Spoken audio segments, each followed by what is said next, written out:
კი, ახლა დავაშიარებ დაფას და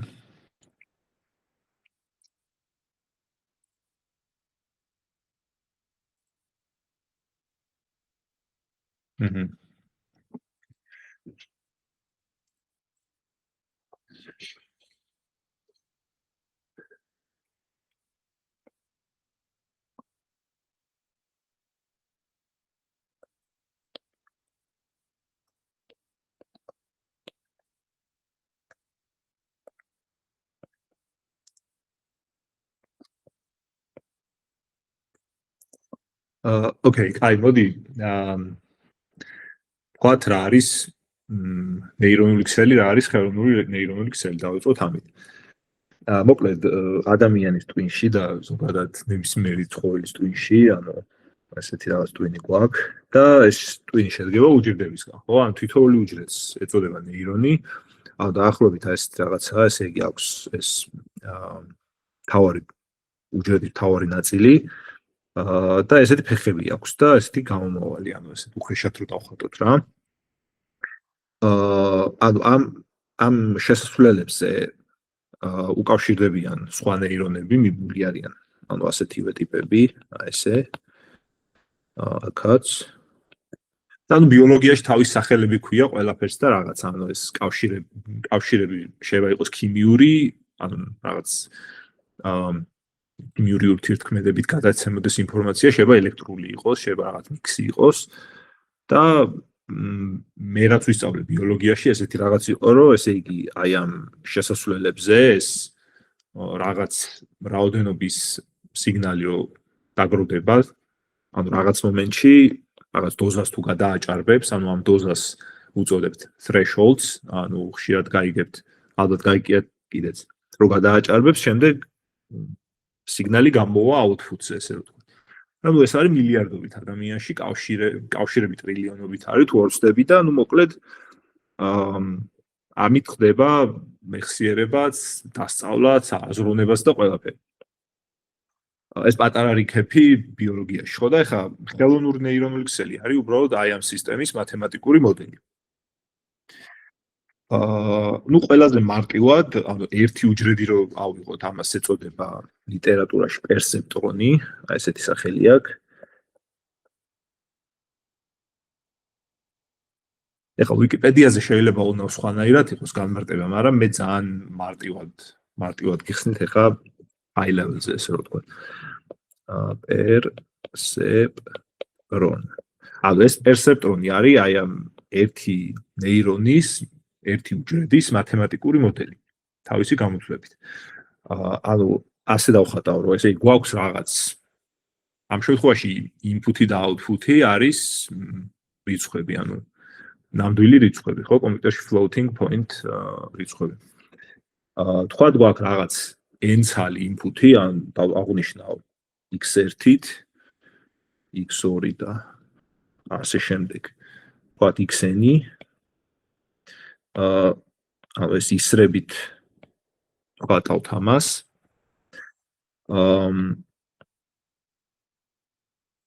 და თითოეულ ამ შემავალ input-ზე ასევე გვაქვს რაღაც პარამეტრები, რომელსაც ეწოდება წონები. და ამ წონებს აღნიშნავთ ინგლისურად weights, ანუ W-ით პირველი ასოთი და ამას დავარქვათ W1, W2 და W3. ესეც რაღაც რიცხვებია. ნამდვილი რიცხვები. ანუ თვითონ ეს მთავარ ნაწილში გვაქვს გამოთვლა ასეთი ტიპის, ანუ ესე გვაქვს ჯამი 1-დან n-მდე და ეს ჩემი x-იური მრავლდება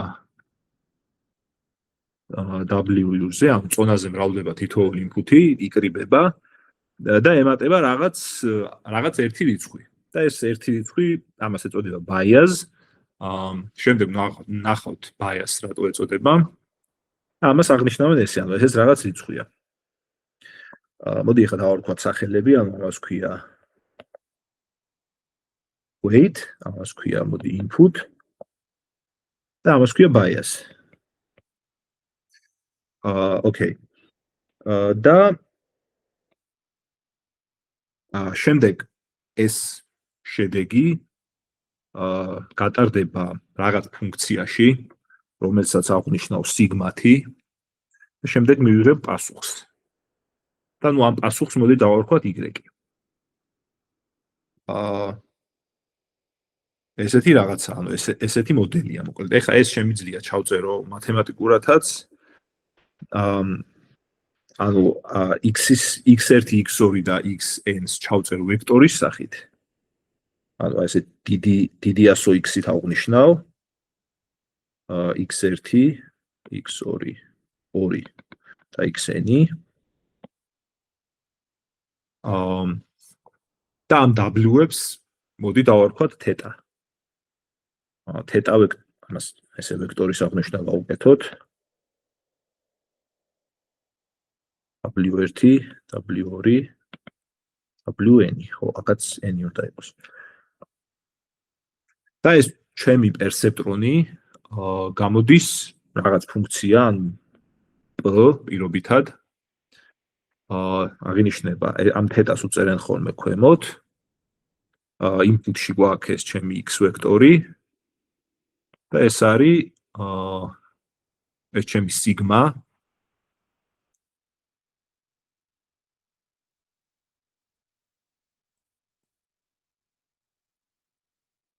plus b. მოდი ახლა ვთქვათ რა მოხდა აქ, ხო?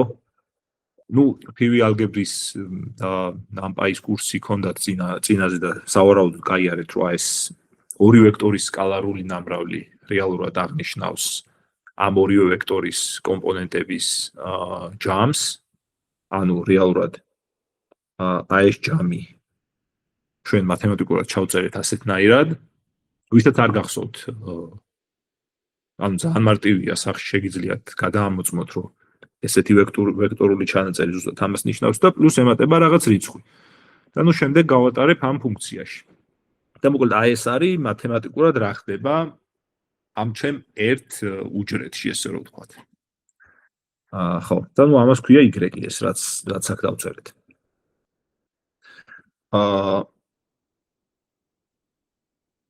ხო, ოკეი. ან თვითონ ამ ოპერაციას რომ ნეირონულ ქსელში ან რაღაც input-ი შევიდა, გამოთვლა მოხდა და გამოვიდა output-ი, ეწოდება ან forward pass, ასეთი ტერმინია.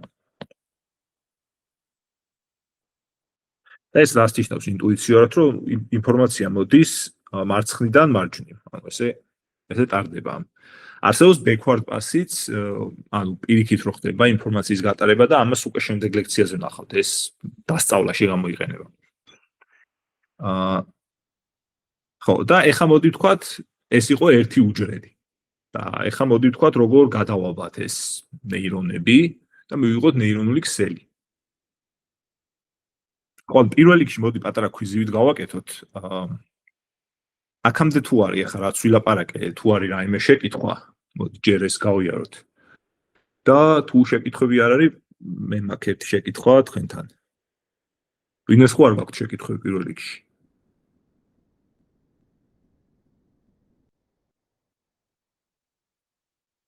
მე მაქვს ესეთი შეკითხვა, ვისაც სურვილი ექნება, აი მაგალითად ეს ფორმულა რო დავწერეთ აქ, გავლილი მასალიდან რამეს ხო არ გაგონებთ? აი რაც გაიარეთ წინაზე. რომელ ნასწავლი მასალიდან რას შეადარებდით?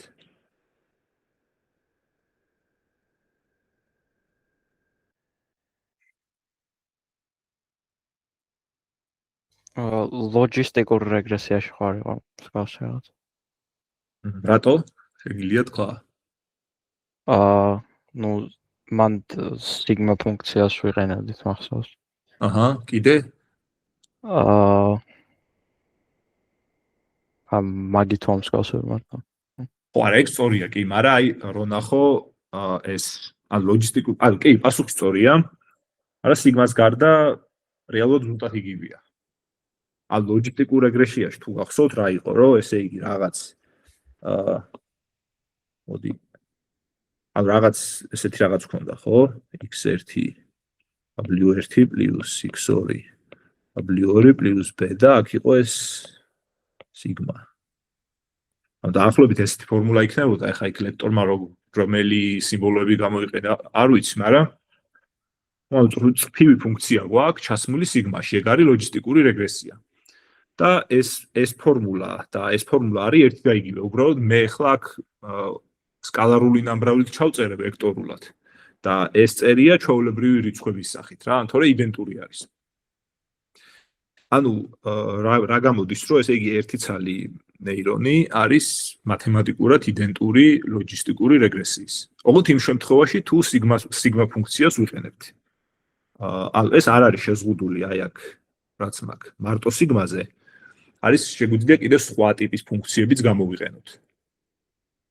და ნუ ამას შემდეგში გავიგებთ, აი მაგალითად სიგმოიდის მაგივრად ძალიან პოპულარულია რენდუ მაგალითად ესეთი ფუნქცია არის და კიდევ სხვა მრავალი ნაირსახეობა. ნუ სხვადასხვა მიზეზები აქვს, მაგრამ ძირითადი მიზეზი არის, რომ წრფივი ფუნქცია გავხადოთ არაწრფივ ფუნქციად. ოკეი. ხო, ნუ დავასკვენით, რომ ერთი ნეირონი არის იგივე ლოჯისტიკური რეგრესია და ამ ჩვენი ლოჯისტიკური რეგრესიით ბევრს ვერაფერს ვერ ვიზავთ, გჭირდება უფრო მძლავრი საშუალება. და ნუ ამისთვის იყენებენ, ახლა გადავაბათ ერთმანეთს და ნახავთ, რომ უფრო ძლიერი რაღაც მივიღეთ.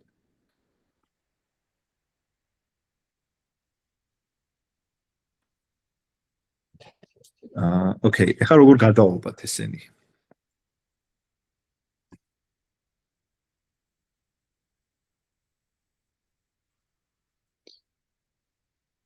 კაი. მოდი ახლა ავიღოთ ჩვენ ისევ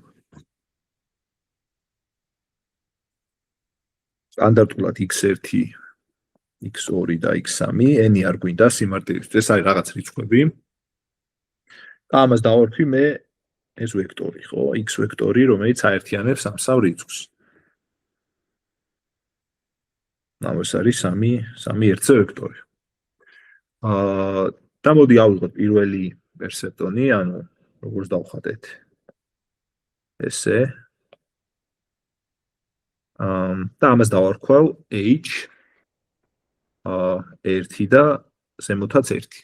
ნუ ამას მე ვიტყვი, რატო წერას. და აქ მაქვს output. ეს არის ერთი პერსეპტრონი, ანუ ერთი ცალი უჯრედი, რაც ვთქვი, ხო? ეხლა მოდი ავიღოთ მეორე. ხო, და ის დამავიწყდა ვეითების მიწერა, მაგრამ მე მივაწერ. ანუ მეორეც ავიღოთ და input-ი იყოს იგივე. მოდი აი ესე დავხატავ, ანუ input-ი იგივეა. უბრალოდ ეს არის მეორე ნეირონი. და აქ მაქვს h2 1. ეხლა გავაკეთებ ასეთ რაღაც, რომ ამ ორი ნეირონის output-ები გამოვიყენოთ როგორც input-ი შემდეგი შრისთვის. ანუ ამას მივაბავ კიდე ორ ნეირონს. აი ესე. ანუ პროსტა გადამახდება მეტი არაფერი. და ეს ამას აღნიშნავ როგორც h1 უკვე 2 ზემოთ, იმიტომ რომ მეორე შრეზე ვართ და h2 2. აი ესეთი რაღაც. და ეხლა ამ ორ უიბოდიში ამ ორი ნეირონის outputs გამოვიყენებ როგორც input საბოლოო მესამე შრისთვის. რა ხდება? ბოდიში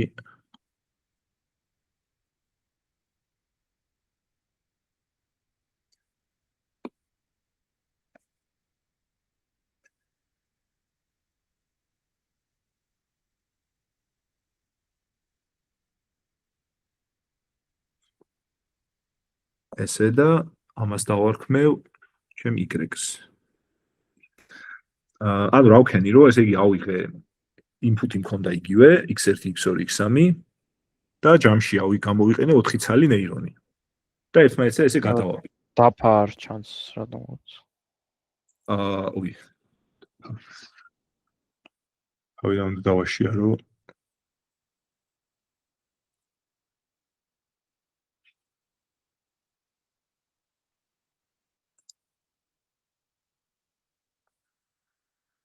ანუ რას ვიძახიდი, რომ ესე იგი input-ი ავიღე x1, x2, x3, ავიღე 4 ნეირონი და უბრალოდ ესე შევაერთე ერთმანეთთან გადამნით.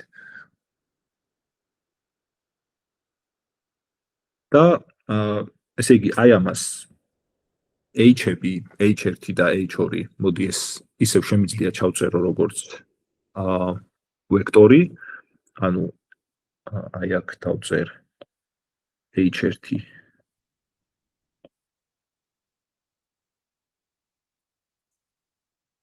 ეს უკვე მოდი დიდი H თავნიშნოთ და ეს H2 რომელიც არის H1 და H2 ეს უბრალოდ ფორმალობა არის შეგიძლიათ სხვანაირად ჩაწეროთ ამას უკვე ქვია მრავალშრიანი პერსეპტრონი და ნუ ტერმინოლოგია ახლა რომ არ შევაშალოს ამას ქვია ინფუთი ანუ შემავალი შრე ამას ქვია დაფარული შრე ანუ hidden layer ამას დავარქვათ hidden layer 1 და ამას დავარქვათ 2 და ამას დავარქვათ output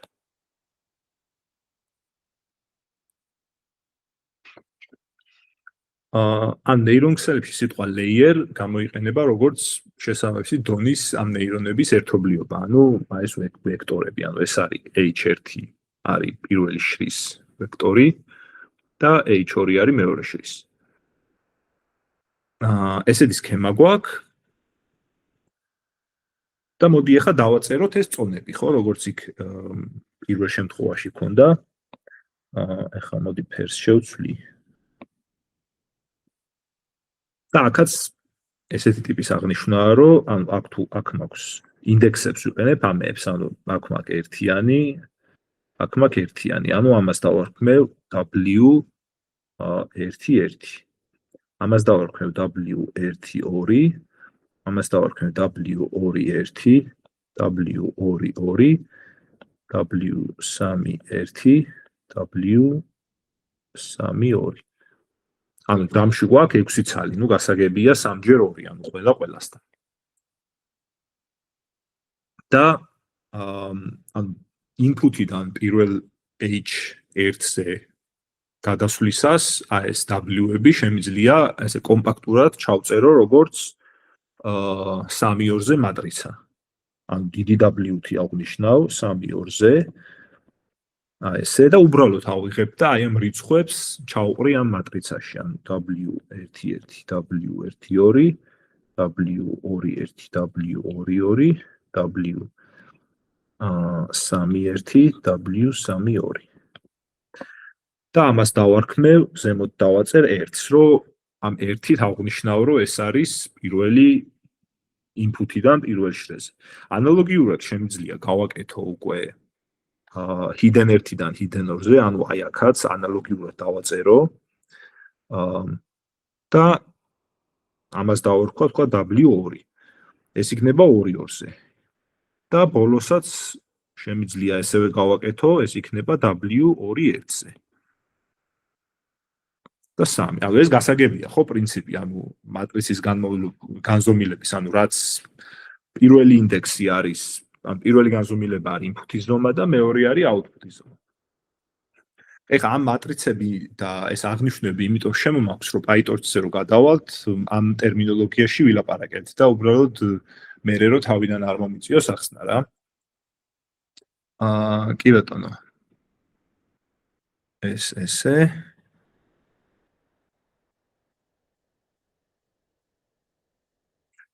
ხო, და ნუ აქ გამორჩა ახლა ბაიაზი, რაზეც ჩვენ ვილაპარაკეთ და უბრალოდ ყველა ნეირონს მოდი ყვიკლად აღნიშნოთ, ანუ ყველას აი აქ აქვს თავისი B რა, ანუ ამას დავახმოთ B11, აქ კონდეს B12, აქ კონდეს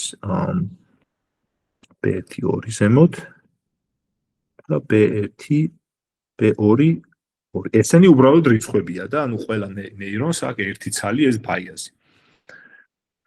ეხლა მოდი ვთქვათ, ან ერთი ცალი ნეირონის შემთხვევაში, აი რო ავიდეთ ზევით, აქ ქონდა ამ პარამეტრები ქონდა, ანუ ეს ჩემი თეტა, აქ ქონდა ეს ჩემი წონები და თვითონ ეს B-ს, ანუ აქ გამორჩა რეალურად და მრავალშრიანი ნეირონული ქსელის შემთხვევაში ეს თეტა იქნება ეს ჩემი მატრიცები. ანუ ესე იგი W1 3-2-ზე და ეს B-ები შემდეგ W2-2-ზე მეორე W2-1-ზე მესამე და ნუ 4 ცალი ბაიაზე 4 ნეირონისთვის ანუ ამ პარამეტრებს ასევე ეწოდება წონები და ამ შემთხვევაში ეს ჩვენი დახატული ნეირონული ქსელს ექნება რამდენი პარამეტრი, ხო? აი უნდა დავითვალოთ, ესე იგი, აქ გვაქვს 3x2 6, აქ გვაქვს 2x2 4, აქ გვაქვს 2x1 2 და პლუს 4 ცალი. ნუ ამათი ჯამი 16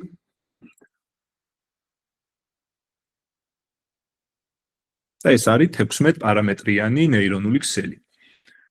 ეს რიცხვი პარამეტრი ხშირად გამოიყენება, აი მაგალითად GPT-ს ქსელს იცახიან, რომ მილიარდობით პარამეტრი აქვს და გაგიგიათ ალბათ LLM-ებს. ამდენი პარამეტრი აქვს, იმდენი პარამეტრი აქვს, ტრილიონიო, Elon Musk-მა თქვა ეხლა რაღაც ანდიც ვაკეთებთ თუ რაღაც და აი ეს კონკრეტულად აი ეს რიცხვი ეხლა რაც თქვით, ეს იგულისხმება, ანუ რამდენი პარამეტრი აქვს ნეირონულ ქსელს.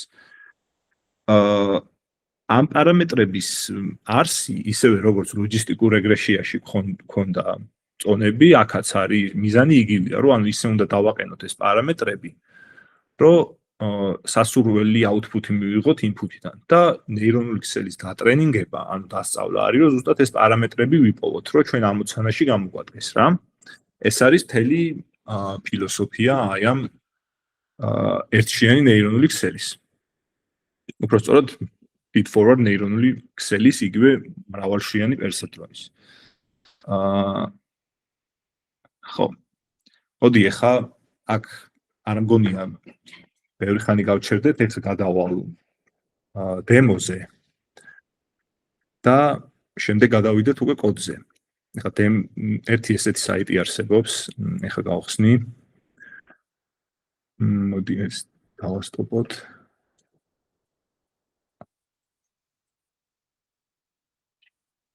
ეხლა დავაშიარებ.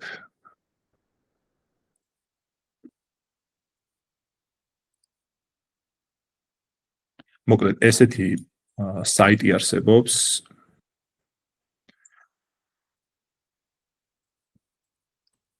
ამას ქვია Playground TensorFlow. და ეხლა რაც ვილაპარაკე, იგივე შეგვიძლია აქ წავითამაშოთ რა. აი მაგალითად, აქ შემიძლია ავარჩიო data, 4 ცალი დატის არჩევა შემიძლია, აი მაგალითად პირველი, აქ გვაქვს 2 ცალი კლასი, ანუ კლასიფიკაციის ამოცანა, ესე იგი ლურჯი ბურთულები და სტაფილოსფერი ბურთულები. აი აქ შეგვიძლია ვნახოთ, რომ ეს ლურჯი აღნიშნავს ერთიანს და რაც უფრო სტაფილოსფერისკენ მივდივართ, -1-ში გადავდივართ. ხო, ეს ხვანაირი data, ეს ხვანაირი, ეს სულ სირთულის მიხედვით განსხვავდება. ეხლა აქ შემიძლია რაღაც პარამეტრები ავარჩიო, მაგრამ მე ამას ეხლა ჯერჯერობით არ ავხსნი. და ეს არის ფიჩერები, ანუ ფიჩერებს ასევე უძახიან inputs-ი, ანუ x1, x2, რაც ვილაპარაკეთ. და აი მოდი მარტივად რო თქვა, გქონდეს x1 და x2, ამ შემთხვევაში ეს არის თვითონ კოორდინატები. და მოდი ავიღოთ hidden layer-ები 2 ცალი. და აქ შემიძლია ეს ნეირონები მოვუმატვა ესე და დავაკლო. აი ესეთნაირად. და აქ შემიძლია ავირჩიო ეს აქტივაციის ფუნქცია, ანუ ამ შემთხვევაში სიგმოიდი გვაქვს. და ესე გავუშვა ტრენინგი და აქ ვნახავთ, რომ ეხლა ეს ისწავლა, ანუ ეს განყოფი ხაზი რაც იყო იგივე ექნა. ეხლა ლოჯისტიკური რეგრესია რო ავიღოთ მაგალითად, ხო, აი როგორც თქვით, ეს არის ნეირონული ქსელი, რომელსაც შრეები საერთოდ არ აქვს. აი ესენი ეხლა წავშალოთ და მივიღეთ ლოჯისტიკური რეგრესია. ეს არის ზუსტად ლოჯისტიკური რეგრესია. ეხლა ამას რო გავუშვა, მე ეს data ისწავლა, მაგრამ აი ხა რო გავუშვა ეს data. აი რო ნახოთ უჭირს ამის სწავლა. აი თქვენ რატო ფიქრობთ ახლა ლოჯისტიკური რეგრესიამ აი ეს დატა რატო ვერ ისწავლა და აი ეს დატა აი ამას ისწავლის მარტივად. ან გაყოფას ისწავლის. აი თქვენი აზრით რატო ხდება ესე?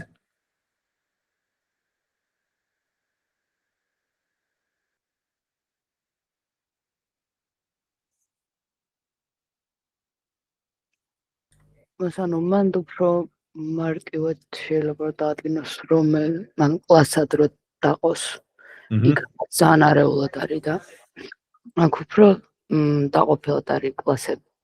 კი, ეგ სწორია, მაგრამ აი ლოჯისტიკურ რეგრესიის ლექციას თუ გაიხსენებთ, იქ ხომ არ აიხსნა, თქვა კონკრეტულად, აი უფრო მათემატიკურად რო თქვათ, აქ რატოა პრობლემა და აქ რატო არ არის პრობლემა. ან პატარა გახსენება სავითაც გამოვა.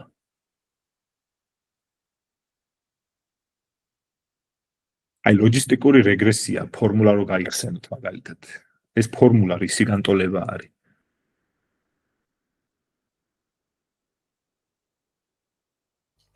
წრფის, ხო? ის განტოლებაა ლოჯისტიკური რეგრესია, კი. და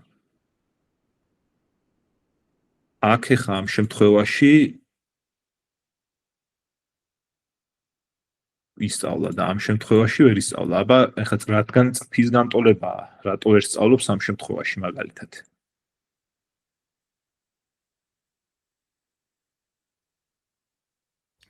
ანუ პირველ შემთხვევაში decision boundary წრფე გამოდგებოდა იქ. ხო, სწორია, კი. ხო, ანუ აქ მარტივია, ანუ წრფით მე შემიძლია გავყო ეს ორი კლასი, ესე რომ ვთქვათ, და აქ განარჩენებში ვერც ერთში ვერ გავყობ. ეხლა ასეთი კითხვა მაქვს, ანუ ეხლა ვიხსენებთ ძველ მასალას, ანუ ლოჯისტიკურ რეგრესიას შეუძლია კარგად სწავლა, თუ ეს ჩემი დატა შემიძლია გავყო წრფით, ხო? ესე დასკვნამდე მივედით, იმიტომ რომ თვითონ ლოჯისტიკური რეგრესია არის წრფის განტოლება. ანუ შემიძლია მე რამენაირად ეხლა გარდავქმნა ეს ლოჯისტიკური რეგრესია, რომ არაწრფივი decision boundary, როგორც ახსენე, აი ამ შემთხვევაში მაგალითად, ამ შემთხვევაში decision boundary რა გვექნება? წრე, ხო, ანუ აი ეს სტაფილოსფერი და ესენი და გამოვყოთ. აი ამ შემთხვევაში როგორ შეგვიძლია გადავაკეთოთ decision, უბრალოდ ლოჯისტიკური რეგრესია, რომ ეს დატა ვისწავლოთ, ანუ თუ გახსოვთ ეს, ან თუ გაიარეთ წინა მეცადინეობებზე.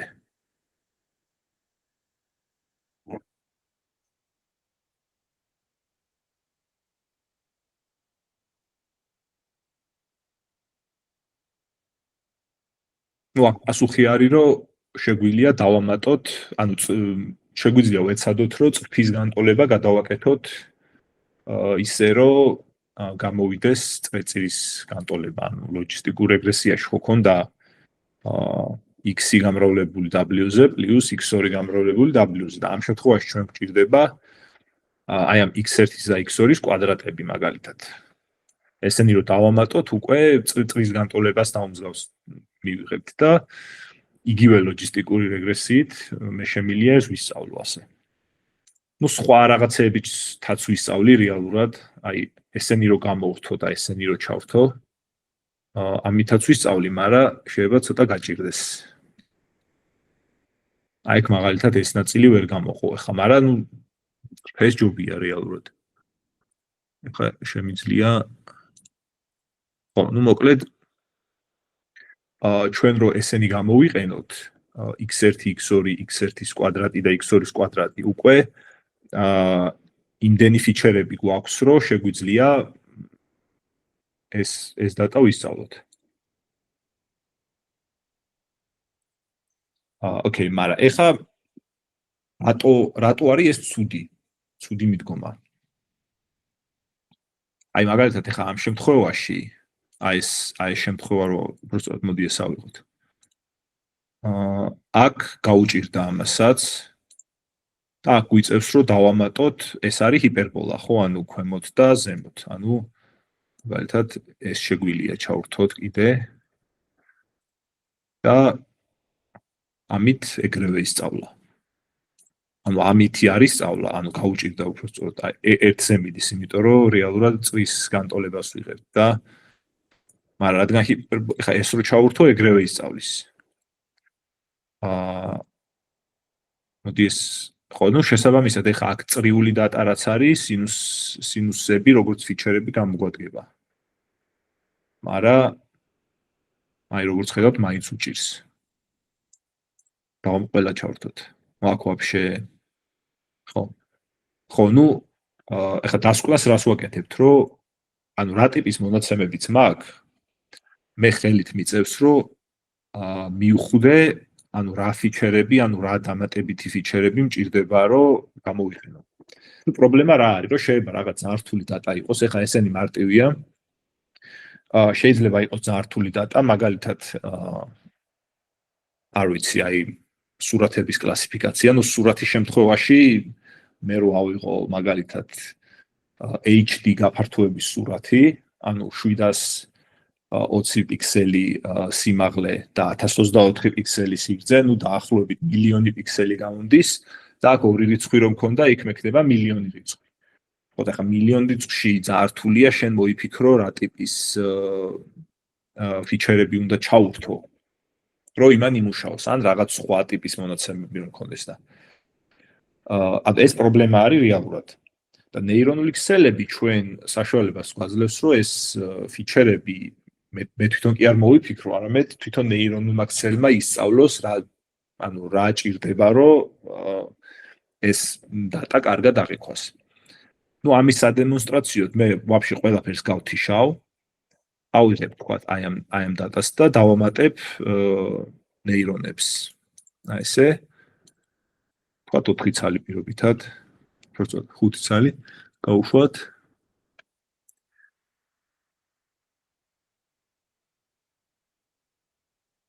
და ვხედავთ, რომ ისწავლა ეს. ახლა ავირჩევ ამას თქვა და არ შევცვლი არაფერს.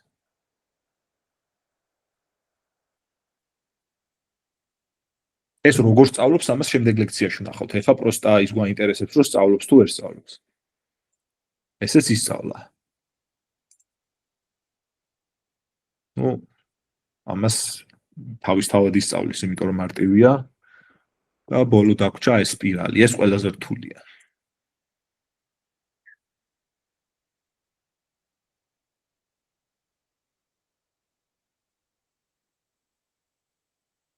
ხო, ნუ ეს უჭირს, ახლა შეგვიძლია მაგალითად ეს შევცვალოთ რელუთი, დავამატოთ შრეები, გავზარდოთ. ანუ რაც ნუ ეს ბუნებრივ რაღაცას ვაკეთებ, ხა რაც უფრო რთულია დატა, მით უფრო დიდი ნეირონული ქსელი გვჭირდება. დავაკვირდეთ. ნუ ეს უფრო ეხა ხდება, აი შევამჩნიეთ, რომ ლურჯი მეტნაკლებად კარგად აღიქვა. ოკეი. ეხა რა დასკვნას ვაკეთებთ აქედან, რომ თუ ვიყენებ ლოჯისტიკურ რეგრესიას, ან წრფივ რეგრესიას, ანუ კლასიკური მანქანური სწავლება, ანუ წინა ლექციების მასალას თუ ვიყენებ, რა პრობლემა მაქვს, რომ ჭირდება ხელით მოვიფიქრო კარგი ფიჩერები. გადმოვდივართ ნეირონული ქსელების ეპოქაში და ერთ-ერთი დიდი პრობლემას, რასაც გვიხსნის, რომ ვიღებთ ერთ ნეირონულ ქსელს და თვითონ ხვდება რა ფიჩერები გამოიყენოს. და რაც უფრო რთულია დატა, უბრალოდ შეგვიძლია ნეირონული ქსელის ზომა გავზარდოთ და всё, ანუ თავის წრევა აღარ მჭირდება იქ ფიჩერებს. ანუ ეს არის ალბათ ერთ-ერთი ყველაზე მნიშვნელოვანი მიზეზი, რის გამოც ნეირონული ქსელები ასეთი პოპულარულია დღეს. ოკეი. აი, ნუ ამაზე შეგიძლიათ სახში ივარჯიშოთ. ეხლა უბრალოდ მოდი ავიღოთ და დავსვათ ასეთი შეკითხვა. როგორ შეიძლება ეს ყველაფერი დავწეროთ Python-ში? ხო, ანუ ეს კი გასაგებია, კარგია ვიზუალიზაციისთვის. მაგრამ ჩვენ გვაინტერესებს Python-ში დაწერა. და ამისთვის არსებობს ერთი ვარიანტია, რომ უბრალოდ ავდგეთ და 0-დან დავწეროთ ყველაფერი, აი მაგალითად თითოეული ნეირონი დავწეროთ, მერე შეკრების ოპერაცია, ეს გამრავლებები, ეს ყველაფერი და ასე შემდეგ. მაგრამ რა ექნება ამას ცუდი? მოდი თქვენ დაგისმენთ კითხვას, ანუ რატო იქნება ეს ცუდი, მაქსიმალურად ბევრი მიზეზი ჩამომითვალეთ.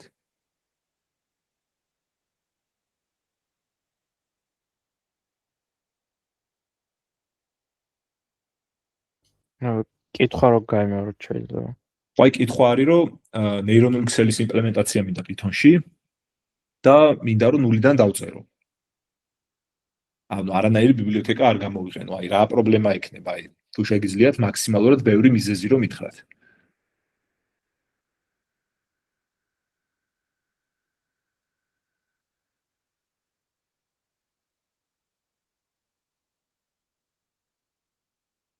პირველი არის რომ დროს წაიღებს ბევრს. უკვე არსებობს რაღაც ბიბლიოთეკები და ველოსიპედი რატო უნდა გამოვიგონო თავიდან. ეგ არის ყველაზე პირველი რაც მოგვივა თავში.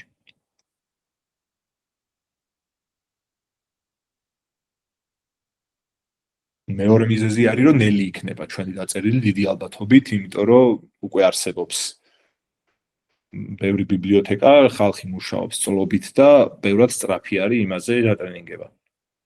და მესამე შეიძლება ვთქვათ, რომ ნაკლები ალბათობაა, რომ შეცდომა დავუშვათ Python ნეირონული ქსელის კოდში. ამისთვის გვჭირდება რაც ვახსენე PyTorch-ში ბიბლიოთეკა, რომელიც საშუალებას გვაძლევს, რომ ეს ნეირონული ქსელები სწრაფად ავაწყოთ და ნულიდან არ ვიწვალოთ. მოდი ახლა დავუყვეთ, მე გავხსნი notebooks და Python-ზე აი ახლა რაც ესენი რაც ვისაუბრებთ, ეს ყველაფერი ავაწყოთ Python-ზე და თან თეორიასაც უფრო კარგად გავიაზრებთ და ამ ყველაფერსაც ვნახავთ Python-ში. Okay, მოდი ახლა მე გავხსნი აქ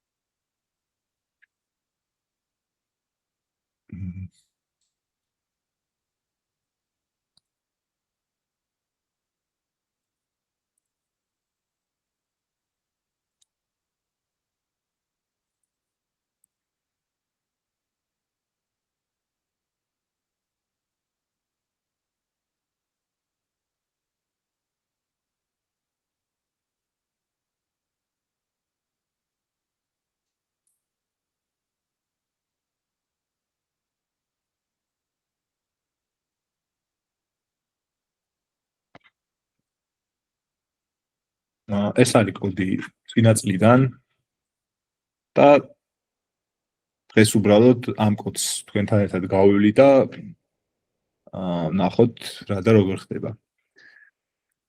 ტექსტის ზომა კარგად ჩანს? თუ გავადიდო ცოტა. ცოტა გაადიდეთ.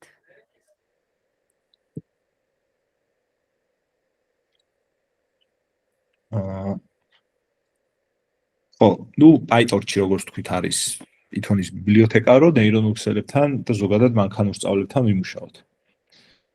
და როგორც თქვით, მიზეზები ბევრია, ნულიდან რატო არ უნდა დავწერო. თქვენ უკვე გაიარეთ NumPy წინა ლექციებში, ნუ NumPy-ში რა გქონდა ახლა, ხო? აი, მოდი თან აქვე დავწერ. NumPy იყო, ესე იგი მონაცემთა სტრუქტურა ჰქონდა, n-გაზომილებიანი მასივი. და მეორე იყო ამ მასივებით შემეძლო წრფივი ალგებრის ოპერაციები გამეკეთებინა, ანუ შეკრება, გამოკლება, თქვათ, გამრავლება იქ და ასე შემდეგ, ხო? გამრავლება, გაყოფა და ასე შემდეგ. და ეს ყველაფერი სრულდებოდა CPU-ზე. და რამში. ეხლა გვაქვს PyTorch. ანუ PyTorch-ი გვაქვს NumPy array-ის ანალოგიური მონაცემთა სტრუქტურა, ანუ მრავალგანზომილებიანი მასივი, უბრალოდ სახელია შეცვლილი, ამას ქვია ტენზორი. მათემატიკაშიც და პროგრამირებაშიც ამ შემთხვევაში ტენზორი ეწოდება მრავალგანზომილებიან მასივს. ეს მეორე პუნქტი პლუს შეკრება, გამოკლება, გამრავლება, გაყოფა, რაც NumPy-ში გვაქვს, აქაც გვაქვს. ოღონდ აქ ერთი დამატებით, რომ შეგვიძლია გავაკეთოთ როგორც CPU-ში და RAM-ში, ასევე GPU-ზე. და ნუ როგორც იცით, GPU-ს თავისი მეხსიერება აქვს VRAM-ი. VRAM. ნუ გააჩნია ახლა არქიტექტურას მაგალითად Mac-ის ლეპტოპებზე ეს GPU და ინტეგრირებულ ვიდეო დაფებს რასაც უძახიან ერთად არის, თუმცა ზოგადად ჩვენ განვიხილავთ GPU-ს როგორც ცალკე მოწყობილობას. და ალბათ ყველა მიცით ახლა GPU დღეს ძალიან ტრენდულია, მაგრამ AI-ისთვის განსაკუთრებით რატომ ჯობია GPU CPU-ს, იმიტომ რომ საშუალებას გვაძლევს GPU, რომ მატრიცებზე ოპერაციები გავაკეთოთ ბევრად სწრაფად. და როგორც ახლა უკვე თეორიაში ნაწილობრივ ნახეთ, მაგრამ მომავალში ნახავთ, რომ მთელი ნეირონული ქსელებზე ოპერაციები დაიყვანება მატრიცებზე და ვექტორებზე ოპერაციებზე. და თუ მატრიცის, ორი მატრიცის, ან მატრიცის და ვექტორის შეკრება, გამოკლება, გამრავლება და ამ შემდეგ ოპერაციებს მევაკეთებ ძალიან სწრაფად, შესაბამისად ნეირონული ქსელებსაც გავაკეთებ სწრაფად. იმიტომ რომ ყველაფერი დადის მატრიცის გადამრავლებაზე. ხო, და PyTorch-ი საშუალებას გვაძლევს, რომ ეს მატრიცებზე ოპერაციები CPU-ზეც და GPU-ზეც გავაკეთოთ ძალიან სწრაფად. და მესამე რაც NumPy-ს არ აქვს, ეს ბიბლიოთეკა გვთავაზობს ნეირონული ქსელის ბევრ ამხმარე ფუნქციას, რომელიც საშუალებას გვაძლევს, რომ ველოსიპედი თავიდან არ მოვიგონოთ.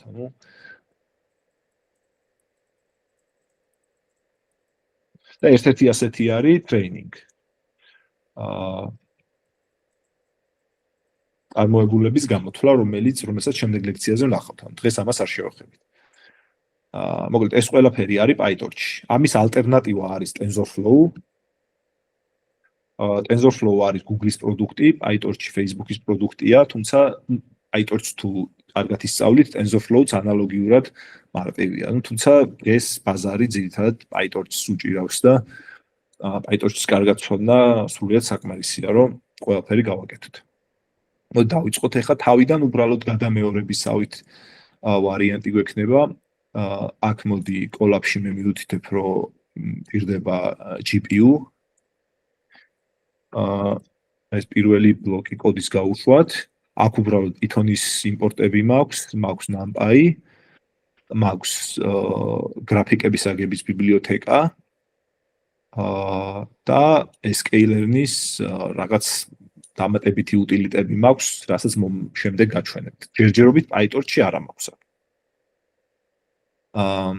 ეხლა მაქვს PyTorch-ი, ასე ვაკეთებთ import torch და აქ შეგვიძლია გავიგოთ ვერსია, რომელი ბიბლიოთეკა გვაქვს. დაველოდოთ, რომ ჩაიტვირთოს. ეს არის ბოლო მოდელი.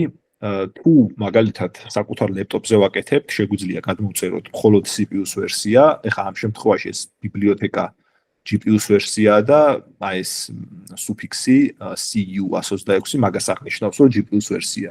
CU გამომდინარეობს CUDA-დან, ანუ CUDA არის NVIDIA-ს დრაივერი თავისი GPU-ებისთვის. ხო, აქ ტენზორები რა არის? ესნაირად აღწერთ, torch წერტილი ტენზორ და მომცემს ესეთ მატრიცას, 2-2-ზე მატრიცას.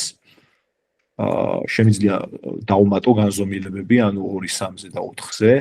Rand, როგორც NumPy-ში არის, აქაც რანდომულ ტენზორს მომცემს. და აქაც გვაქვს shape, როგორც NumPy-ში ქონდა shape. და shape უბრალოდ x-ის shape გვაძლევს განზომილებებს, ანუ პირველი 2, 3 და 4. ეს size-ი იგივეა, რაც shape, მეტი არაფერი. ხო, და ერთი საინტერესო მომენტი გვაქვს PyTorch-სა და NumPy-ის შორის, შეგვიძლია ჩვენ ანუ NumPy-ის მასივი გადავიყვანოთ PyTorch-ის ტენზორში და პირიქით, ისე რომ მეხსიერება არ შევქმნათ დამატებითი. აი მაგალითად მე თუ მაქვს NumPy-ის მატრიცა 2-2-ზე, შემიძლია გადმოვიტანო ეს PyTorch-ში from NumPy ისე რომ მეხსიერება ანუ იგივე გამოვიყენო. ანუ RAM-ში ხომ არის, ეს არის ჩაწერილი RAM-ში და აქაც იგივე RAM-ს ვიყენებ. ანუ ახალი მეხსიერების ალოკაცია არ ხდება და ეს კარგია თუ მე მაგალითად ძალიან დიდ მონაცემებზე მუშაობ, მაგალითად მე თუ მაქვს თქვათ 1000-1000-ზე მატრიცა, ეს უკვე მილიონი და ნუ ეს თუ არის default-ად არის floating point-ი, რომელიც არის 4 ბაიტი, ანუ ეს გვაქვს ჩვენ 4 მილიონი ბაიტი. და დაახლოებით 4 გიგაბაიტია.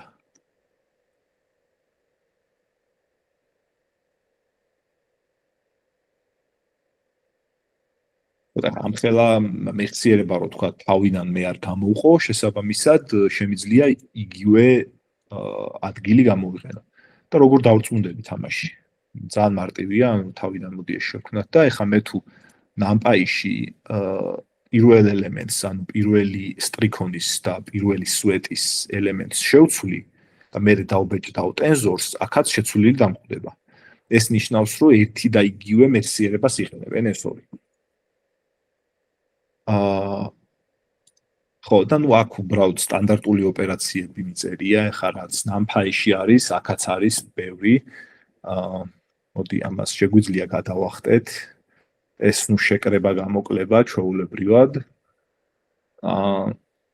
ხო, ეს არის ეს აი ამ სიმბოლოთი აღნიშნავთ მატრიცების გადამრავლებას. ანუ თუ მაქვს მე 2-3-ზე და 3-2-ზე მატრიცა, ნუ ამის სვეტები და ამის ტრიქონები ემთხვევა, შესაბამისად ფივი ალგებრიდან ვიცით, რომ ამ ორის განამრავლება შეიძლება და y იქნება ამ ორი მატრიცის ნამრავი. და ამით შემიძლია შევამოწმო, რომ ეს არის მეორენაირად, ანუ ორ-წერტილი მატმულ და ეს ერთ და იგივე რაღაცას აკეთებს და ამით მე ვწმუნდები, რომ ამის y უდრის აი ამ ოპერაციას, ანუ ერთი და იგივეა. all-i ნიშნავს, რომ უბრალოდ ყველა ელემენტს გადავulis და შეამოწმებს, რომ მართლა ერთ და იგივე, ანუ აქ მე დავწერე ხა. მაგალითად დავწეროთ y, ეს არის ესეთი ტენზორი და ეხლა დავწეროთ იგივე თვალითაც დავწუნდეთ. და აი მართლაც ყოველი ელემენტი ერთი და იგივეა. ამას აკეთებს ეს torch-all, რომ უბრალოდ ყველა რო ერთი და იგივე. ხო, ნუ აქ ასევე გვაქვს in-place ოპერაციის ცნება. ანუ in-place ოპერაცია რას ნიშნავს, რომ მე მაგალითად თუ მაქვს x1 და x2 და გავაკეთებ x1 + x2-ს, ეხლა რა ხდება, რომ CPU-ზე თუ არ, ანუ RAM-ში გამოიყოფა ახალი მეხსიერება და ეს ჯამი ჩაიწერება იმ ახალ მეხსიერებაში. მაგრამ მე თუ გავაკეთებ x2.add_it x1, x2-ს გადაეწერება x2-სა და x1-ის ჯამი. ანუ მე ახალი მეხსიერების ალოკაციას არ ვაკეთებ და ესეც მეხსიერების დაზოგვაში გვეხმარება ზოგ შემთხვევებში. თუმცა ძირითადად ეს ამის გამოყენებაც ოკეია, იმიტომ რომ ეხა ლექციებზე პატარა მოდელებთან მუშაობთ და მეხსიერების პრობლემა არ გვექნება. ხო, ნუ კიდევ არის view-სნება. ეხა რასაც ვსაუბრობ, ჯერ ფაქტობრივად PyTorch-ში არც დამიწყია, NumPy-ში რაც გაიარეთ, იგივეს გეუბნებით. ანუ view არის, რომ მე შემიძლია ვთქვათ რაღაც შევქმნა რაღაც ტენზორი, ამ შემთხვევაში range გვაძლევს 0-დან 6-მდე ინტეჯერებს, ასე მიმდევრობით, ანუ აქ რო დავწერო ვთქვათ 10, ესე მექნება და ეს ახლა მეხსიერებაში ჩაიწერება მიმდევრობით და view მაძლევს, რომ უბრალოდ სხვანაირი ფორმა მივცე. აი მაგალითად 10 შემიძლია წარმოვადგინო როგორც 2-5-ზე მატრიცა ან 5-2-ზე მატრიცა. აი მაგალითად 2 და 5 რო დავწერო აქ, აი ესეთ ფორმაში წარმოადგენს, ან პირიქით. 5 და 2-ს აი ესე ჩამიწერს. ან view-s შემთხვევაში ეს თვითონ ოპერატიულ მეხსიერებაში მონაცემები არ გადალაგდება, მხოლოდ რაც ეკრანზე გამოგვაქვს, ის იცვლება, ანუ კოპირება და რაღაც ასე შემდეგ არ ხდება. ესეც მნიშვნელოვანია შემდეგ რო ვიცოდეთ. ხო, ეს არის უბრალოდ მატრიცის ტრანსპონირება, ანუ ფივ ალგებრაში, რასაც მატრიცის ტრანსპონირება ნიშნავს, იგივეს აკეთებს, ანუ განზომილებებს დასვაპავს. ხო, და ნუ შემდეგ უკვე აქ კიდევ რაღაცები მაქვს. ანუ შევქმნით თქვათ 0-დან 11-ის ჩათვლით 3-4-ზე მატრიცა, ასეთი. ასეთნაირად მე შემიძლია ავიღო მეორე სვეტი, ანუ 1, 5 და 9. x0 არის პირველი სტრიქონი. ამ შემთხვევაში ეს გვეუბნება, რომ უნდა ავიღოთ პირველი და მეორე სტრიქონის ბოლო სვეტი, ანუ პირველი და მეორე სტრიქონის ბოლო სვეტი, ანუ 3 და 7. 3 და 7. ეს ინდექსირებაც NumPy-ს და PyTorch-ს თითქმის ერთ და იგივე აქვს და შეგიძლიათ სახში უბრალოდ წაივარჯიშოთ, რომ აი ხა ამას რო დახედავთ, ეგრევე ხვდებოდეთ რას ნიშნავს. აი ხა შეიძლება რთულია ეს პირველად თუ უყურებთ, მაგრამ ვარჯიშის შემდეგ ეს მოდის, რომ ან მარტივად გაიაზრებთ გონებაში. ესეც ანალოგიურად 1-დან 2-მდე ვიღებთ სტრიქონებს და სვეტებს ყველას ვიღებთ. ანუ შესაბამისად, ყველა სვეტი თუ ავიღე, მივიღე, რომ აი ეს პირველი და მეორე სტრიქონები ავიღე. და ასე შემდეგ. ამას HW ანუ საშინაო დავალება სახში ვარჯიშეთ ამ ოპერაციებზე, უბრალოდ რომ ეს კარგად გესმოდეთ. ხო, ეს NumPy-ს ანალოგია გავიარეთ. ეხლა მოდი GPU-ზეც დავილაპარაკოთ ცოტა.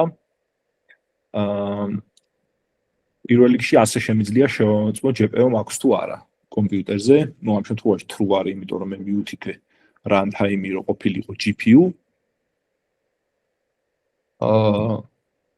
ხო, აქაც device ცვლადში მე ჩავწერ CUDA-ს, იმიტომ რომ GPU მაქვს. ხო, და აქ რა ხდება? ანუ default-ად მე მოდი ამას წავშლით და გავიდან დავიწყოთ. ანუ შევქმენი მე ნულოვანი 2-3-ზე მატრიცა, default-ად PyTorch-ში მატრიცა იქნება CPU-ზე. ანუ ამას რომ მე მივუთითო device, დამიწერს რომ CPU-ზე ვარ. ანუ ეხლა მე შემიძლია ეს ტენზორი გადავიტანო GPU-ზე. ანუ ასე შემიძლია წერტილი თუ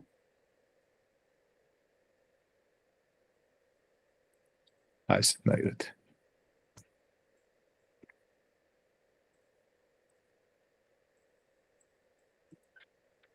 ეს რას მომცემს, რომ აი ამ მატრიცას ანალოგიურად შექმნის GPU-ს მეცნიერებაში.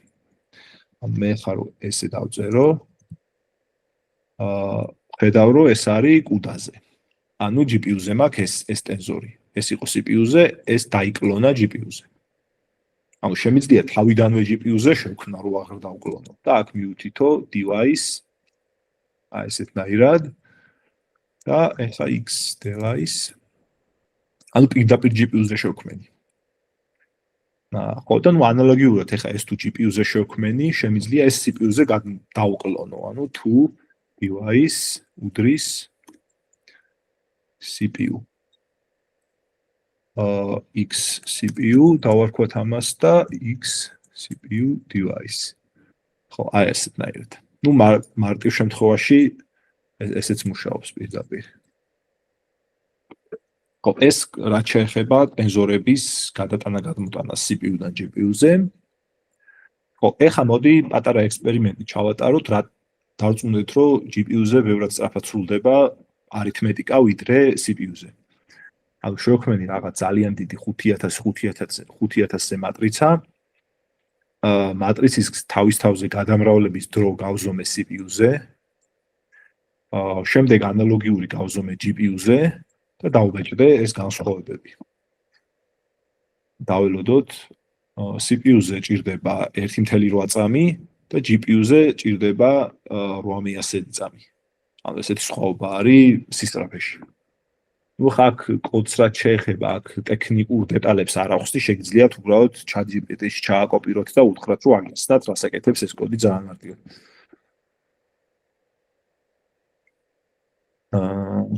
ხო, ეხლა მოდი პირველი ეს იყო PyTorch-ის მიმოხილვა და ეხლა მოდი პირველი რაღაც მაგალითი გავაკეთოთ, ანუ დაფაზე თეორია რაც დავწერეთ, ეგ ავაწყოთ PyTorch-ში.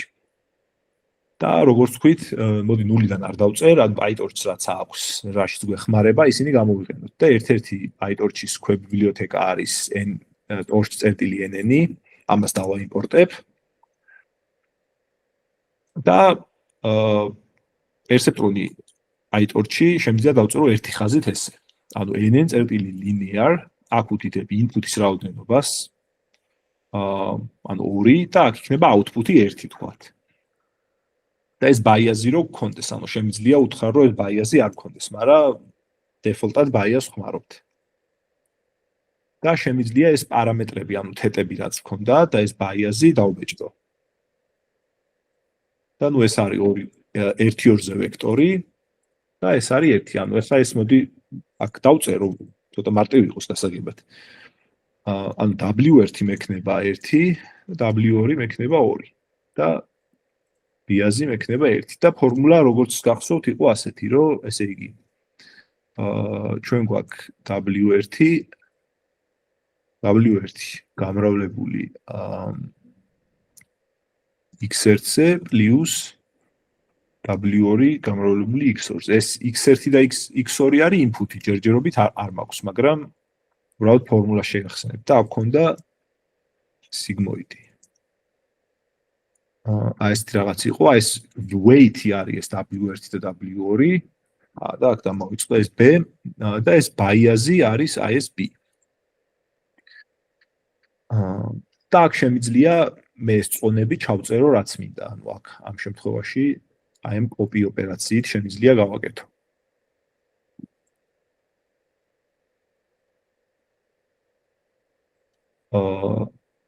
და ეხლა მოდი ეს რას იზავს? ეს რას იზავს, რომ მე თუ მაქვს x-ი თქვათ რაღაც მოდი ამ შემთხვევაში ნახოთ. აი თქვათ x-ი არის ჩემი თქვათ 4 და 2. ანუ აი ამ perceptron-ის შედეგი უნდა იყოს 4 გამრავლებული 1-ზე პლუს 2 გამრავლებული 2-ზე და პლუს bias-ი ანუ 1. და მოდი დავrწმუნდეთ, რომ მართლაც ესე მუშაობს. ანუ ამ შემთხვევაში მე ჩავწერე 0.66, 0.8, bias-ი არის 2 და x-ი აღწერე input-ი როგორც 3 და 4. და perceptron-ის შედეგი, ანუ x-ი რო გავატარო ამ ჩემ perceptron-ში, შედეგი უნდა მომცეს 3-ჯერ 0.6 პლუს 4-ჯერ 0.8 დამატებული 2-ზე. ეს მართლაც true არის. ამას რო გამოვაკლოთ ეს არის true. კითხვები მკითხეთ ეგრევე, ანუ შემოწყვეტინეთ, არაა პრობლემა. ხო, ნუ დავrწმუნდით როგორ მუშაობს perceptron-ი, იგივე ლოჯისტიკური რეგრესია. ანუ უკვე ვიცით როგორ ლოჯისტიკური რეგრესია როგორ გავაკეთოთ. ერთი რაც გამორჩა არის sigmoid-ი, ანუ PyTorch-ში შემიძლია ასე აღწერო n-sigmoid. და ეს perceptron-ს რო გავატარე, ბოლოს მოვდებ ამ sigmoid-ს და აი ესეთნაირად მივიღებთ. ეს რატოა false მოდი გავარკვიოთ ახლა.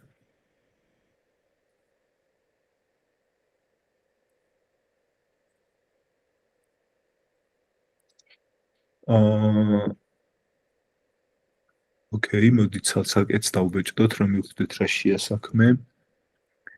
იგი ამის მნიშვნელობა არის 0.34. მოდი ახლა ესეც დავბეჭდოთ ცალკე.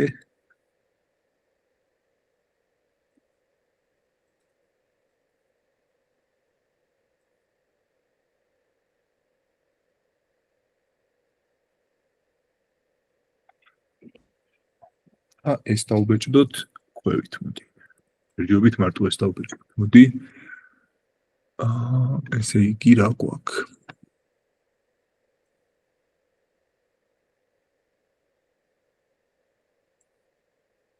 თუ ვინმე მივხვდებით, ჩვენ პარალელურად შეგვიძლია ერთობლივად ნახოთ რა არის პრობლემა.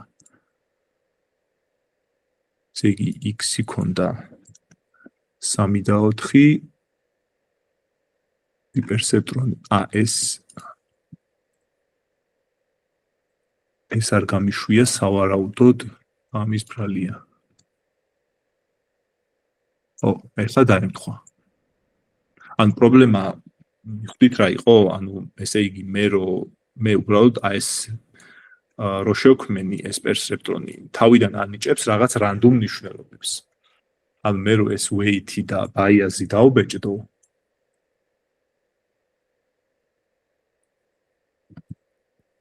ანუ რაღაც რანდომული მნიშვნელობები მიანიჭა თვითონ.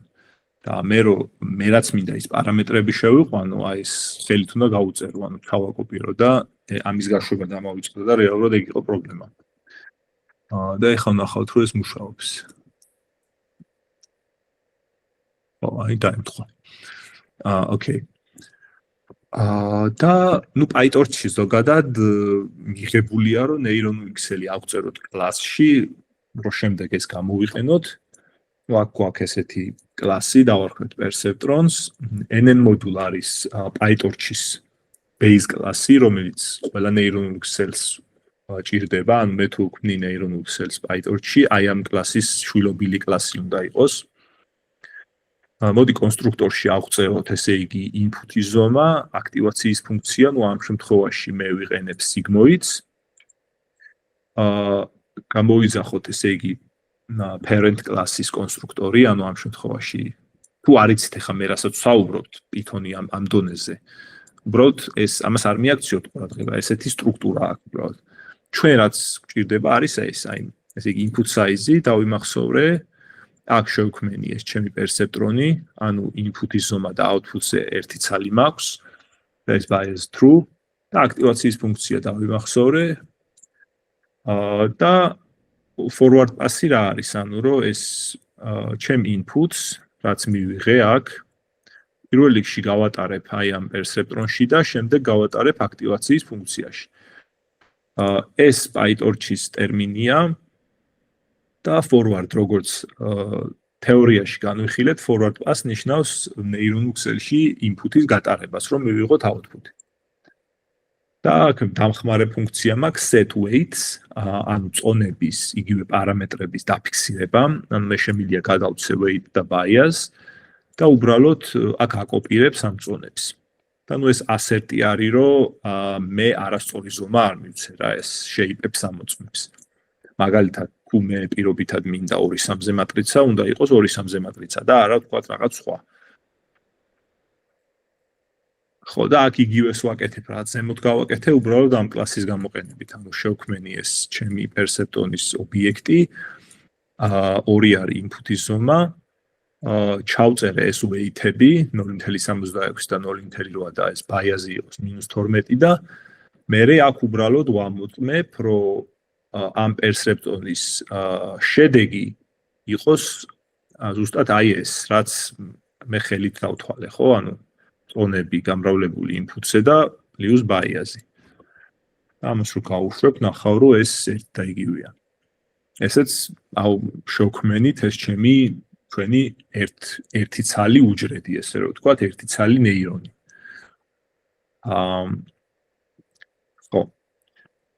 ნუ აქ ახლა PyTorch-ს აქვს კიდევ ესეთი კარგი თვისება, რომ შეგიძლია რამდენიმე input-ი ერთად შეუშვა. ანუ რას გულისხმობ ახლა აქ მოდი აი აქ ვნახოთ, მაგალითად მაქვს x1, რომელიც არის დავუშვათ იყოს 1 2 3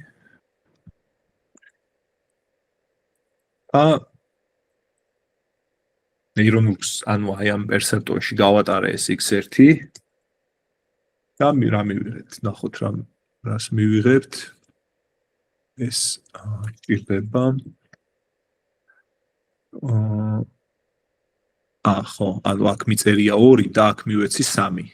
ანუ აქაც input-ის ზომები არ ემთხვევა, ანუ მოდი დავიწყოს. მივიღე 0.19, ხო?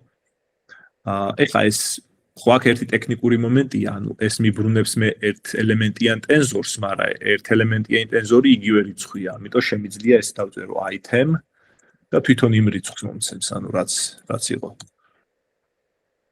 ეხლა აქ შეამჩნევთ ყოველ გაშვებაზე სხვა რაღაცას მაძლევს. ეგ იმიტომ, რომ როგორც ვთქვით, რანდომულად ინიციალიზდება წონები და ყოველ შედეგი ყოველთვის რანდომულია. ამიტომ აქ ხელით უნდა ჩავწეროთ ეს ჩემი weight-ები ამ შემთხვევაში, რომ ეს დაფიქსირდეს. და ხო აქაც მესამე რაღაცა თქვა 0.-1-ზე და ეხლა სულ ერთ და იგივე იქნება. და ეხლა მოდი მაგალითად x1 მაქვს და ეხლა მაქვს x2 რაღაცა.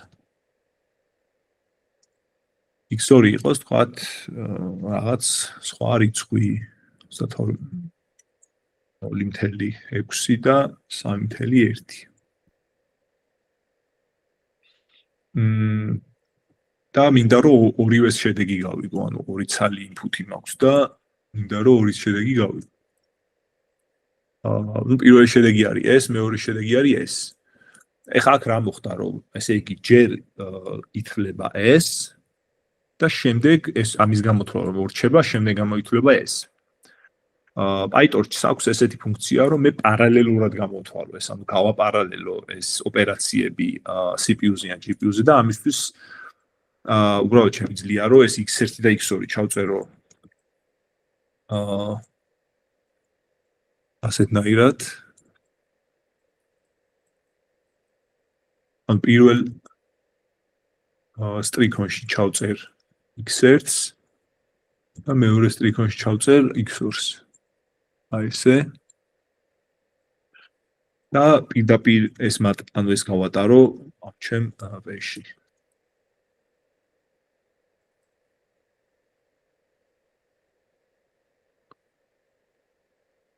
ხო, ეს უნდა. და პირველი შედეგი და მეორე შედეგი პარალელურად, ანუ ეგრევე მომცა, ანუ პირველი ელემენტი არის პირველი ინფუტი, მეორე ინფუტი. ანუ ეს უბრალოდ ძალიან მნიშვნელოვანი რამ არის PyTorch-ში, რომ ჩვენ ბევრი ინფუტი პარალელურად დავამუშავოთ სისწრაფის მიზნით. და ნუ ეს ყოველთვის გვჭირდება, შემდეგ ლექციებზე აუცილებლად დაგვჭირდება. როდესაც ინფუტები გაერთიანებულია ერთ მატრიცაში, ამას ეწოდება batch-ი, ანუ ამას batch ინგლისურად ნიშნავს რაღაც ობიექტების ერთობლიობას და გროვას. და ნუ ამას შემდეგზე ვნახავთ, რომ ეს ხშირად გამოიყენება. ხო, აქ იგივე მაქვს რეალურად. ეს ცოტა ეს შეგიძლიათ სახში ნახოთ რა შვება. ხო, მოდი ახლა უკვე ახლა გვეყოფა ეს ლაპარაკი და მოდი დემონსტრაცია გავაკეთოთ ახლა ჩვენი აი ამ ყველაფრის. ხო, ახლა აქ რა მაქვს გავიხსენო.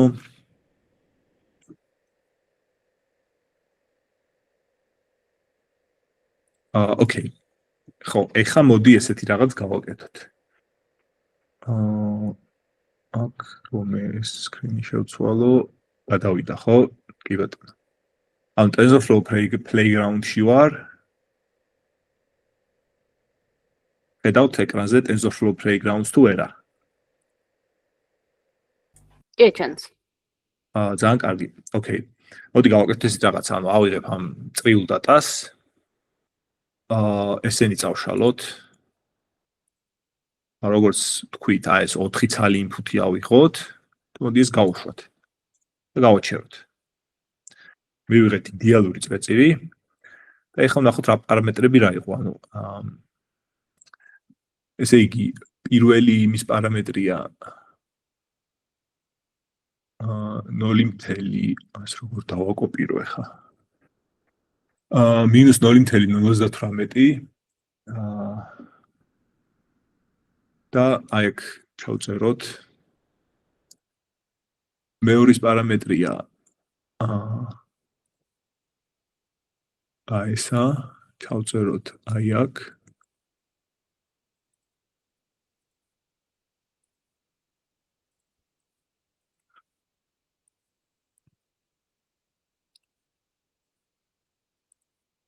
ესეც 0.24, ხო?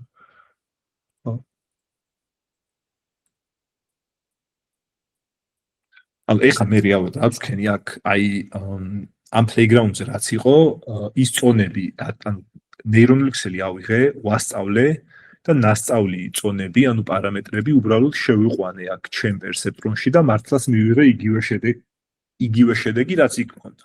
მოდი ეხლა გავიაროთ ეს კოდი როგორ მუშაობს.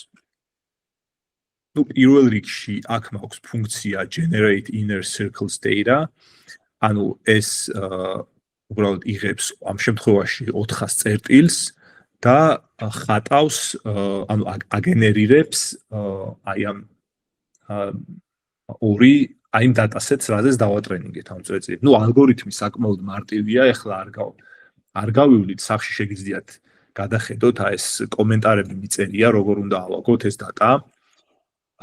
მოკლედ ეს ფუნქცია მე მაქვს, რომელიც მე მაძლევს train და test set-ებს. და პირველი ვიძახებ ამ ფუნქციას, ვაგენერირებ ამ ჩემ დატას.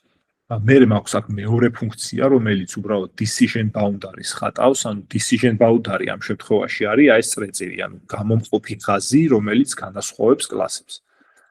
ამისთვისაც მაქვს ეს float decision boundary ფუნქცია, ну ამასაც ახლა არ ავხსნი, როგორ მუშაობს ალგორითმულად. იმიტომ რომ ეს neuron ქსელებს არ ეხება, ანუ ცალკე რაღაცა არის. ხო, და აქ ერთი პარამეტრია მნიშვნელოვანი, aug features, ანუ თუ ეს არის true, ამ შემთხვევაში გამოიყენებს x1-ის კვადრატს და x2-ის კვადრატს. და თუ false-ია, მაშინ უბრალოდ ამეებს გაუთიშავს.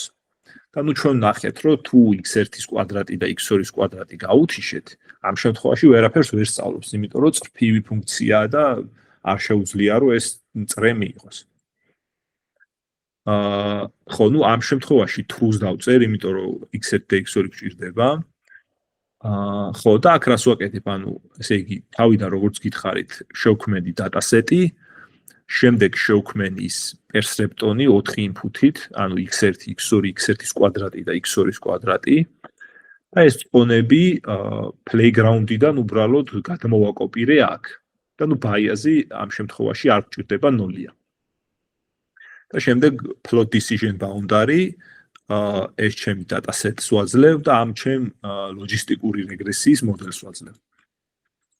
და ამას რო უშვებ, როგორც ხედავთ, ზუსტად ეს არის. ეხლა აქ რომ მე ეს რიცხვები შევცვალო, მაგალითად 30 რო დავწერო და აქ რაღაც სხვა რაღაცეები, ახავთ რომ ეს არ მუშაობს.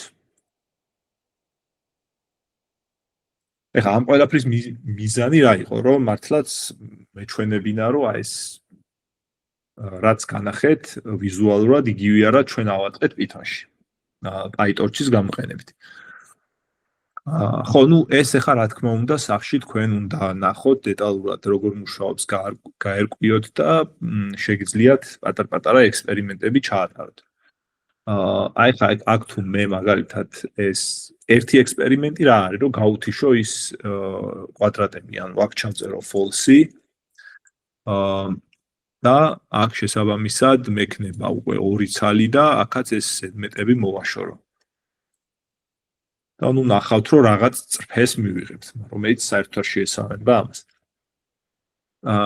ოკეი, ნუ ეს ახლა მეტნაკლებად გავიარეთ როგორ მუშაობს და ახლა მოდი გადავიდეთ მრავალშრიან პერსეპტონზე. ანუ აი აქ რომ მე მქონდეს, როგორც თქვი, დამატებითი hidden layer-ები და როგორც ცოტა ხნის წინ აღვნიშნეთ, ეს საშუალებას გვაძლევს ეს დამატებითი შრეები neural ქსელში, რომ მე თავი არ ვიმტვრიო რომელ დატაზე რომელი ფიჩერები უნდა შევქმნა ხელით. თუ პრაქტიკაში ამას ქვია feature engineering-ი, ანუ პროცესს, როდესაც მე ეს ფიჩერები ხელით უნდა ავარჩიო და რაც უფრო მეტი hidden layer-ია, ამას უწოდებთ neuronal ქსელის სიღრმეს. და ზუსტად ტერმინი deep learning-ი ან deep neural networks გამომდინარეობს აქედან, რომ მე მაქვს ნეირონული ქსელი, რომელსაც აქვს ბევრი შრე, ანუ საკმაოდ ღრმა არის. და deep learning-ი ასოცირდება machine learning-თან, სადაც გამოიყენება ნეირონული ქსელი. მეტი არაფერი, ანუ ეგ ტექნიკურად ამას ნიშნავს. და ნუ ახლა მარკეტინგულად იქ თქვენც კარგად იცით, რას ნიშნავს. ყველა მაგას გაიძახის საერთოდ ყველგან Facebook-ს და ასე. მაგრამ ტექნიკურად ეს მარტივი რაღაცა უბრალოდ ბევრი შრე გვაქვს და მაქინან გამომდინარეობს იყო deep. აი მოდი ახლა ნახოთ ეს როგორ მუშაობს. ამის ორი ვარიანტია. აქ ეს კაი მოდი ეს მე ვთქვათ. მოკლედ თავიდან ჩვენ გვჭირდება ან ზოგადად პროგრამირებაში მოდი ცოტა შესავლით დავიწყებ. არსებობს ესეთი პრინციპი, რომ რაღაცას რო გავაკეთებ, მე ის რაღაცა უნდა გავაკეთო უფრო კომპლექსური რაღაცის შემადგენელ ნაწილად. ანუ ამ შემთხვევაში მე მაქვს perceptron-ი და მე ეს perceptron-ი უკვე კლასი, რაც მაქვს Python-ში, ეს უნდა გამოვიყენო, რომ ავაგო მრავალშრიანი perceptron-ი. ანუ მე თავიდან დაწერა არ უნდა მომიციოს. ანუ აქ როგორ რაღაცას ვაკეთებ? ხო, დამავიწყო, შრე არის, ანუ ამას ქვია შრე, ანუ თვითონ აქ მაქვს 1 2 3 4 შრე. Output და input. ანუ layer implementation 1. ანუ პირველი მეთოდი როგორ შეგვიძლია ეს შრე ავწეროთ ჩვენ.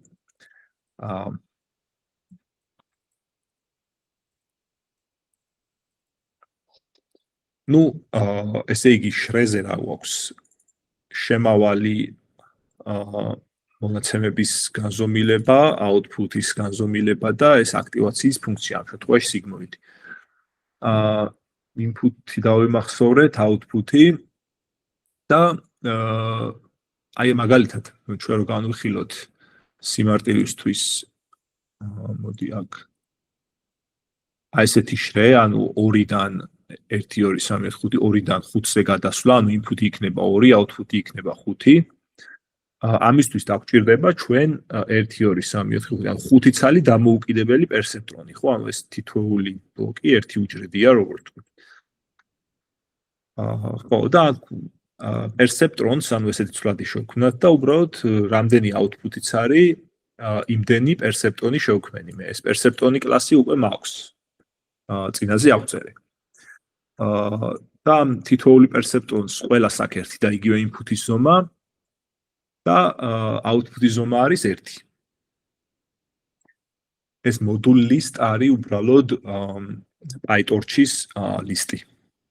ჯერჯერობით ამაზე მეტი ცოდნა არ არის საჭირო, ანუ რო დამეწერა თქვათ აი ესე, დაახლოებით იგივე იქნებოდა. ანუ შრე არის უბრალოდ perceptron-ების ლისტი. ამ შემთხვევაში. აი მოდი დავწეროთ.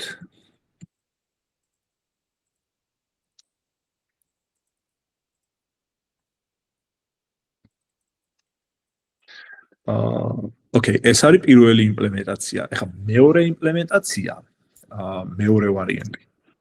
არის ესეთნაირად, ანუ ხელით ამას არ დავწერ მე, პირდაპირ გამოვიყენებ PyTorch-ის ჩაშენებულ ფუნქციას. nn linear, ოღონდ აქ ჩვენ წინაზე გქონდა ესე, ანუ perceptron-ი ავწერეთ ესე, input-ი და 1. აქ პირდაპირ შემიძლია output size-ი მივდითო და PyTorch-ი რეალურად აი ამის ოპტიმალურ ვერსიას გვთავაზობს რა. ანუ ფუნქციურად ეს და ეს არის ერთ და იგივე. ანუ ამ შემთხვევაში forward pass-ი იქნება უბრალოდ მე for ციკლით დავუარე ამ ყველა perceptrons და ეს input-ი გავატარე ყველგან და h stack არის horizontal stack, ანუ ერთმანეთზე დავაწყე ესენი, ესე რომ თქვათ. ანუ მე მექნება ესეთი რაღაცა, ანუ output-ი ამისი იქნება ლისტი. და აქ მექნება თქვათ p x1 p x2 და ასე შემდეგ. ანუ სურათს რო შევუსაბამოთ, ანუ აი აქ რაც გამოდის, ამის output-ი, ამის და ასე შემდეგ. ეს არის შრის აღწერა Python-ში. ხო, და ნუ აქ უბრალოდ მაქვს კოდი, რომელიც ადარებს, რომ აი ეს მეორე იმპლემენტაცია ბევრად სწრაფად მუშაობს, ვიდრე პირველი და აი აქ დროებია წამებში და ეს შემდეგ შეგიძლიათ ნახოთ. 5.3 ჯერ უფრო სწრაფად მუშაობს ამ შემთხვევაში. ეხლა ეს შრე გვაქვს, ორნაირი იმპლემენტაცია გვაქვს შრის და მოდი ეს შრე გამოვიყენოთ, რომ ავწეროთ საბოლოო მრავალშრიანი perceptron-ი, ანუ multi-layer. ლიტერატურაში ანალოგიურ ტერმინს შეხვდებით და ამას ქვია feed forward. იგივე ეს უბრალოდ ტერმინებია და მეტი არაფერი, ანუ ლიტერატურაში უბრალოდ სამნაირად შეიძლება შეხვდეთ სახელს და ერთი და იგივე რაღაცას აღნიშნავს. ხო, ეხლა აქ რა გვჭირდება ჩვენ, ანუ input size-ი გვჭირდება, ჩვენ გვჭირდება შრეების განზომილებები და output-ის size-ი. ნუ შრეების განზომილებები, ეხლა აი აქ მაგალითად რომ დავამატო, მოდის 4 შრე ავიღოთ, აქ მექნება 5, 1, 2 და 2. ანუ ეს ლისტია.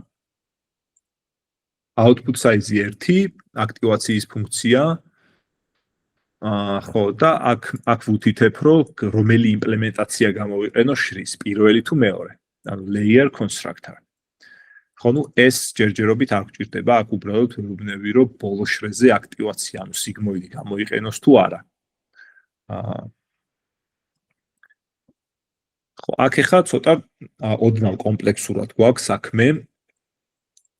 ანუ ჩვენ ეხლა რა გვჭირდება აქ, მოდი ჯერ სქემატურად ნახოთ, ანუ გვაქვს input-ი, უნდა გადავიდეთ 1-ზე, შემდეგ 2-ზე და ასე შემდეგ n-ზე და შემდეგ გვაქვს output-ი. ამის იმპლემენტაცია უნდა გავაკეთოთ, ანუ შრე უკვე ვიცით, ანუ layers არის ლისტი, იქნება ჩვენი ლისტი. input-იდან hidden earth-ზე გადასვლა იქნება, ანუ პირველი შრე იქნება layer constructor არის ეს, ანუ შრის რომელი იმპლემენტაციას ვიყენებ, პირველს თუ მეორეს. input-იდან პირველ შრემდე, ანუ ეს input-ის ზომა და output-ის ზომა, ნუ პირველ შრეზე output-ი არის შესაბამისად hidden size-ის 0. და შემდეგ ციკლს ვატრიალებ ყოველი შრის ზომისთვის და ვაკეთებ წინა შრიდან შემდეგ შრეზე გადასვლის layers და ბოლოს უკვე მაქვს ბოლო შრიდან output-ზე. ეს და ნუ forward-ი რა არის? ანუ x-მა უნდა გაიაროს ყველა შრეში სათითაოდ. დავუბრუნდეთ სურათს, ანუ ეს გვექნება, ანუ ეს არის x-ი, ჯერ უნდა მოვიდეს აქ, მერე უნდა მოვიდეს აქ და აქ და ასე. ეს არის forward pass. ხო, და ნუ PyTorch-ში მე შემიძლია ესნაირად ამას რო აღწერ, ანუ input-ის ზომა 3, 2 შრე მექნება ორივეზე 6 ნეირონი, output-ი 1, აქტივაციის ფუნქცია sigmoid და ეს იყოს false-ი და შემიძლია ესე დავახატინო ეს შეცდომა მაქვს. ოკეი. ეს არ გამიშვია.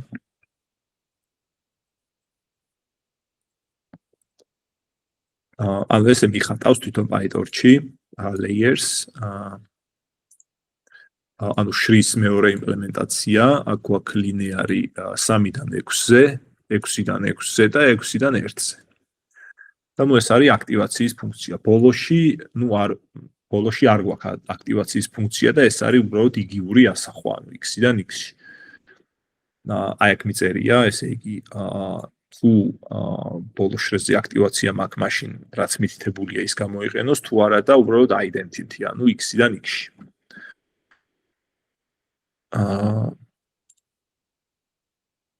ხო, და აქ ეხა რეალურად რა გვაქვს ჩვენ?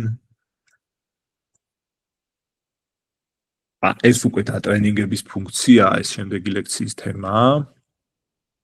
ხო, და ნუ აქ უბრალოდ დემონსტრაციას ვაკეთებთ, რომ აი აქ რო ავიღო მე, ესე იგი, როგორ გქონდა, აქ გქონდა 2, აქ გქონდა 6, აქაც გქონდა 6. აქ ესეთი რაღაცა მქონდა და ეს სწავლება რო გაუშვა, რომ ეს საბოლოოდ მივიღო ეს წრე, აი ამის სიმულაცია კოდში. ამის კოდი წერია მოკლედ და ბოლოს ვიღებთ ამას. ამას უკვე შემდეგ ლექციაზე გავივლით. ოკეი, ანუ საშინაო დავალებად შეგიძლიათ გააკეთოთ უბრალოდ აი დაატრენინგოთ აქ საიტზე რაიმე ნეირონული ქსელი, მაგალითად აი ასეთი კონფიგურაციით, პირობითად და ეს წონებს იქ რაც მიიღებთ, თქვათ, ყველა იმაში.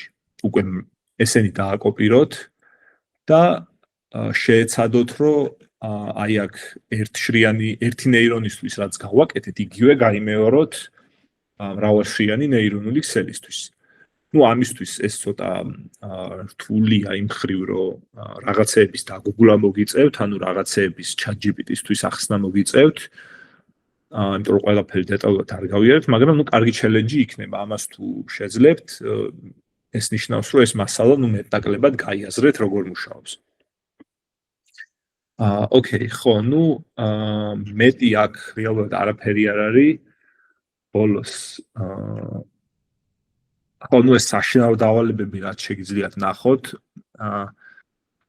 პირველი რა თქმა უნდა, რომ ეს კოდი დევს Discord-ში და უნდა გაუშვათ, უბრალოდ ნახოთ, არ წმუნდეთ, რომ გესმით და ChatGPT დაიხმაროთ და ამ შემდეგ.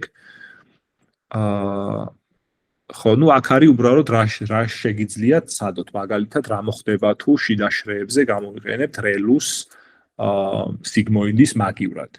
ეს მარტივი ზოგისთვის შეიძლება მარტივი იყოს, მაგრამ საკმაოდ გააზრება ჭირდება და გატესტვა, ანუ აქ შეგიძლიათ დატესტოთ და შემდეგ პასუხი დაწეროთ აქ.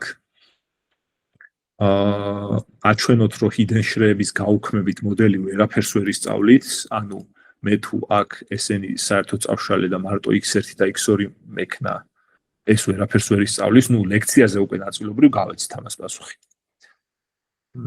ეგ ერთი, რა მოხდება თუ შიდა შრეებზე აქტივაციას არ გამოვიყენებთ, ეს საკმაოდ საინტერესო ამოცანაა და ამაზე პასუხს თუ მიაგნებთ დამოუკიდებლად. რა თქმა უნდა, ეხლა ChatGPT-ს ამაზე პასუხები აქვს და შეგიძლიათ ეგრეც გააკეთოთ, რომ კითხოთ პირდაპირ და ძალიან დეტალურად ახსნის. თუმცა სწავლის მიზნით კარგია, რომ თქვენ თვითონ შეეცადოთ ამაზე, რა თქმა უნდა, პასუხის გაცემას. ხო და დანარჩენი უკვე შემდეგი ლექციის დავალებებია და შემდეგ ვნახავთ. კაი, რავი, დღეისათვის სულ ეს იყო. მასალა უკვე დევს Discord-ზე, წინა ლექციებიდან ეს ნოუთბუქიც არის, შეგიძლიათ დააკოპიროთ და შესაბამისად გაარჩიოთ და რავი, ეხლა შეკითხვები თუ არა გაქვთ, დღეისათვის ამით დავასრულოთ.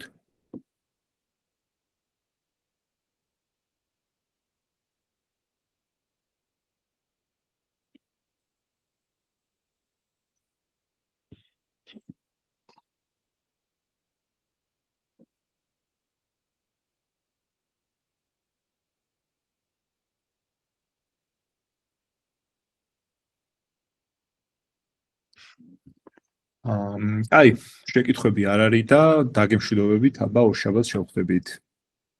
ნახვამდის. ნახვამდის.